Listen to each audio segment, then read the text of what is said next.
This is Vargas, recording live from the Vargas Vault. Back again with another quick, hopefully quick.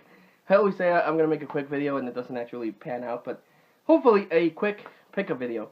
Just want to talk about some stuff that is not movie related, but that I was able to add to the collection. So let's get started right away. Now, I have, in case you haven't noticed from my videos, I have given up on the idea of buying collectible cups. Like I mentioned before, me and my wife are about to have another kid, so I have to cut back on a lot of the things that I used to do, like random stuff.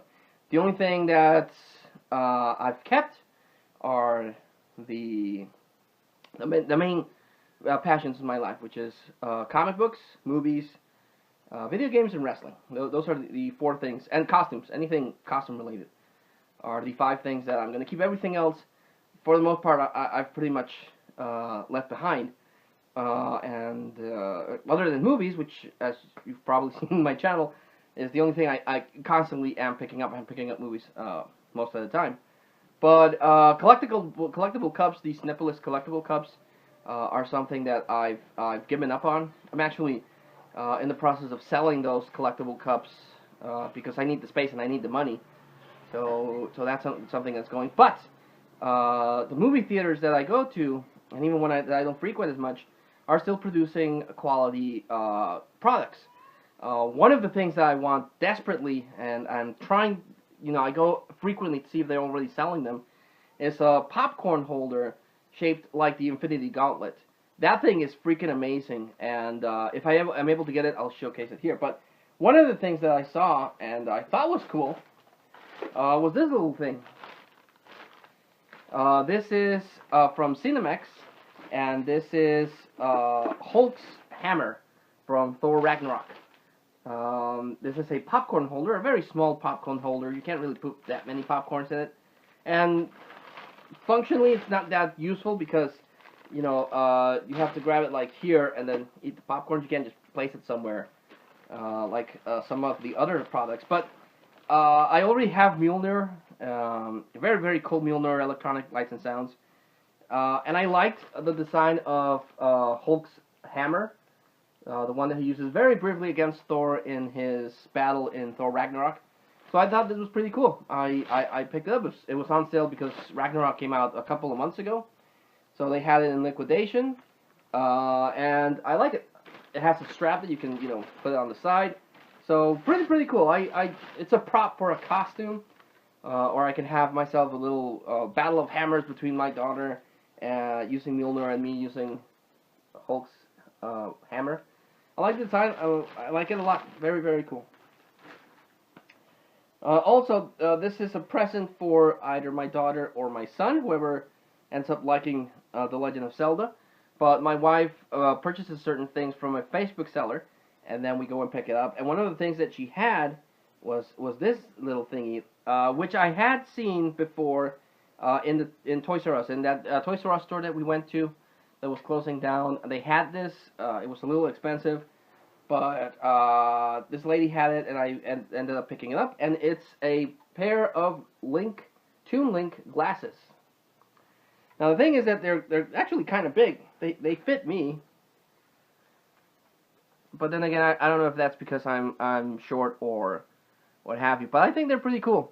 Has the hair, has the elf ears, has the little green hat, and I don't know how depressed I should be that it fits me when it's intended to be a kid's toy. But I thought it was pretty cool, and I got it really cheap, and it does indeed make me look like Link. Link with no eyes, which is kind of disturbing, but nonetheless, I think it looks pretty cool. So if my daughter ends up liking The Legend of Zelda, or my son ends up liking The Legend of Zelda, then I can give them these Link glasses, which I think are still pretty cool. Then picked up some movie soundtracks, trying to complete my movie soundtrack collection. I don't own the movie. I actually desperately need to pick up the movie. But I picked up Purple Rain, the soundtrack, or the soundtrack to Purple Rain, Prince and the Revolution. This is the soundtrack, performed, arranged, composed, and produced by Prince and the Revolution. And this is, of course, the soundtrack to the titular movie, which I don't know, but it's in my wish list. You had to grow up in the 80s to enjoy, Purple Rain. It was referenced in Jay and Silent Bob Strikes Back, so you got that. But really cool. And the other one, I got this one from the CD from Movie Superstar, and this one as well. I picked up the soundtrack for Blade Runner, completely new and sealed. I still haven't opened it. He got a whole bunch of new CDs, literally new CDs, still in wrapping. It has a few issues. This one's kind of cracked here, but I can replace that. Came out in 1994, done by Warner Brothers. So really cool to own the soundtrack for Blade Runner. Like Blade Runner. I actually still need to see Blade Runner 2049. And on to some video games. A friend of mine at work was selling off some of his video games. He got a PlayStation 4, and since it's not backwards compatible, and he's enjoying Fortnite, and he needs the extra cash, he started selling some of his video games. Some of the video games that he had, I already owned, so I didn't pick him up. But I bought these that I don't own, so I wanted them in my collection. And I've always been toying with the idea of buying a wrestling game on the PlayStation 3. It's the only console that I own that I don't have a wrestling game for. Since the other older consoles, I at least own one wrestling game. So I've always been toying with the idea of buying one. And the one I got from my buddy at work is WWE 2K18, published by 2K Games. And I played a little bit of it. It's totally different from the video games, the classic video games I enjoy, because you can do everything with a stick, and the digital stick and the buttons. If you want to do a special, in the newer games, you probably have to do a button combination. My favorite wrestling game is the one that came out on Super Nintendo, the arcade game, because it's so over the top awesome. And on the 64, the WWE games made by Axis. Those were pretty awesome. Those are my favorite games. There's also a WCW game that they did that's freaking amazing.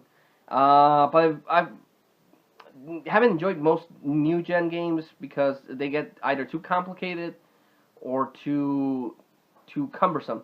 And this one's pretty okay. The graphics are pretty good.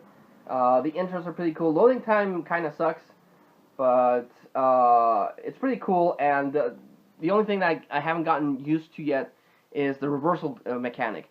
You can reverse any sort of hold or special move by tapping the R2 button, but you need it's kind of like a quick time event. You need quick reflexes to do so, and I don't have the reflexes I used to, especially as tired as I am. But so far pretty good. I need to get into the story mode to actually unlock a whole bunch of people. But you got Stone Cold on the cover, so that's pretty awesome. Also, been meaning to get this one and its sequel, but I got Final Fantasy 13-2. They did the Final Fantasy 10 thing where they made a sequel to this. But I own Final Fantasy. I actually want to complete my Final Fantasy collection. I own Final Fantasy 13. Now I own Final Fantasy 13-2, and I need to get Final Fantasy 13. Oh, I forgot her name. What's her name? Cloud? No, it's not Cloud. It's Lightning. Lightning Returns. That's her name. And a lot of people dump on the Final Fantasy 13 game series. The graphics are freaking amazing, and I like the battling mechanic. Story-wise, it's not as good as the Nintendo or the Super Nintendo entries. Even PlayStation 1 entries beat the more modern games. But graphically, it's beautiful. It's a beautiful game to look at, and I now own Part 2, just need Lightning Returns. Also, because I want to get a complete set of Call of Duty from my friend, I picked up Call of Duty Advanced Warfare with Kevin Spacey, which got, his career is pretty much gone. A lot of people I've heard online say that they would never revisit anything with Kevin Spacey because of the allegations against him. But it's a cool game. I like the story mode so far. The graphics are pretty cool, and it introduces like future warfare, because we had Modern Warfare, where it was set in a modern time, but with some kind of advanced technology. Not too much, but make you felt like something that could actually exist. This one goes into the future with exosuits and all sorts of really cool weapons. It has a I haven't been able to play the multiplayer or the zombie mode because you need to create an online account for Call of Duty, and I thought I had one, but I need to remember the password. So I've been playing the single player, and it's pretty awesome. And the last one to complete the set is Call of Duty Black Ops 3 on the PlayStation 3, which is apparently the worst version that you can get. Because this one was a title that came out on PlayStation 4 with single player, multiplayer, zombies, and some other goodies. The version that was released on PlayStation 3, despite the really cool cover, sucks balls. Sucks balls bad because it only has multiplayers and zombies. It doesn't have the single player, which is something that I enjoy. I freaking enjoy the single player. But it doesn't have that. It only has the multiplayer. And the multiplayer is garbage because it looks cheap. It looks like a PlayStation 2 game. I mean, this really looks really cool, and the Modern Warfare games look really cool. Black Ops 1 and 2 looks really cool on PlayStation 3, and this one they just released it. They didn't give a fuck. They just put it on PlayStation 3. Don't put any single player. Don't do anything. The only thing that rescues this purchase is the zombie mode. The zombie mode is really cool because it has Jeff Goldblum and Ron Perlman.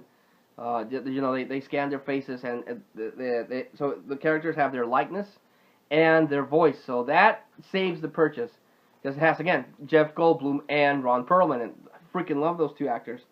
So that was pretty cool, and the zombie mode is awesome because you can also, you know, typical zombie mode where you have to protect certain area, get weapons, and try to survive each round of hordes of zombies coming out. But in this one, you can get like demonic powers, and you can just start slashing zombies left and right. So zombie mode, awesome. Multiplayer, lame. So yeah, that was the short pickup video. I hope it ends up coming out short. Usually recommend the standouts of the game, so I'm going to recommend this one and this one. This one's getting to be a lot of fun. Need to get used to the controls. And this one, the story mode so far has been really kick-ass. Need to either create an account to get into the multiplayer. But this is the last game on PlayStation 3 where they actually gave a shit.